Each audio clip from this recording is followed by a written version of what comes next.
everybody has dreams. And as much as you want to be able to listen a little bit, because somebody's going to give you a gem, but nobody knows but you. You can't get advice on what you should do with your life, right? Nobody knows what you are. Like even sometimes you don't really even know what you are. You got to take your shot. And it's like, as much as you want people to agree and you want the people around you to be supporting your dreams and all, it's not going to be like that all the time. You got to do it alone. And people will help you. And when you get the ball rolling, people will jump on. But if you don't believe, nobody else is going to believe. People come along because your belief is so insane, that your belief is so strong. So a dude screamed to me the other night, "Hey, Will, I want to be an actor, man. I want to be an actor just like you." You know, usually people say stuff to me like that. I'm like, "Yeah, man, you know, you do is give them an encouraging word."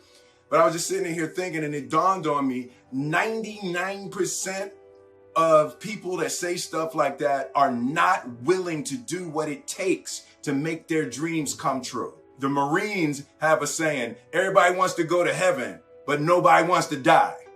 And that's just real. At the center of bringing any dream into fruition is self-discipline. You know, something as simple as food and eating. It's not about your body as much as it is about your mind. It's getting command of your mind to be able to choose actions that are in your own best interest.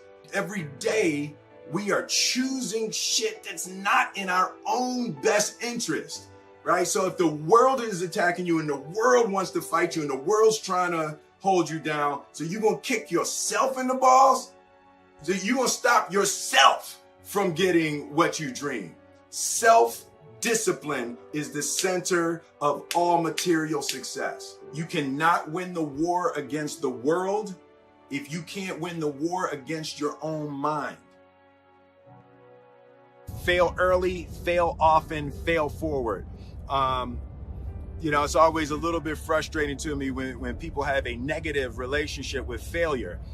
Failure is a massive part of being able to be successful. You have to get comfortable with failure. You have to actually seek failure. Failure is where all of the lessons are. You know, when you go to the gym and you work out, you're actually seeking failure. You want to take your muscles to the point where you get to failure, because that's where the adaptation is. That's where growth is. Successful people fail a lot. They fail a whole lot more than they succeed, but they extract the lessons from the failure and they use that, the energy, and they use the wisdom to come around to the next phase of success. You gotta take a shot. You have to live at the edge of your capabilities. You gotta live where you're almost certain you're gonna fail. That's the reason for practice. Practice is controlled failure. You're getting to your limit, getting to your limit, getting to your limit. You can't lift that, you can't do that,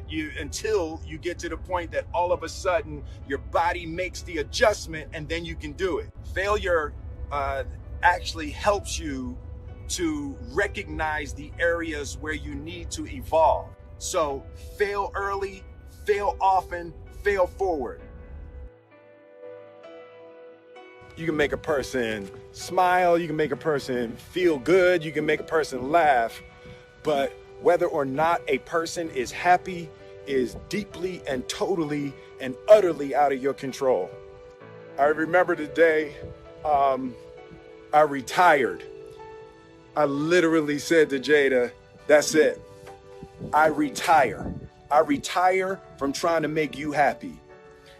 We started talking about, we came into this false romantic concept that somehow when we got married that we would become one.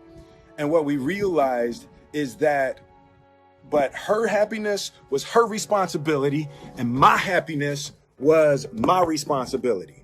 Not coming to each other, begging with our empty cups out, demanding that she fill my cup and demanding that she meet my needs.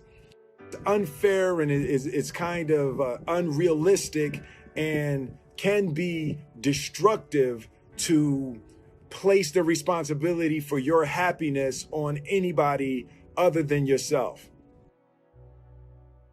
Following your dreams is a lonely, solitary, scary, dangerous pursuit. You can't wait for somebody to think you can do it. And it's like because they don't think you can do nothing they can't do. It's like it's a lonely, scary, dangerous pursuit, and you got to be willing to risk everything to become that seed of what you believe is in there.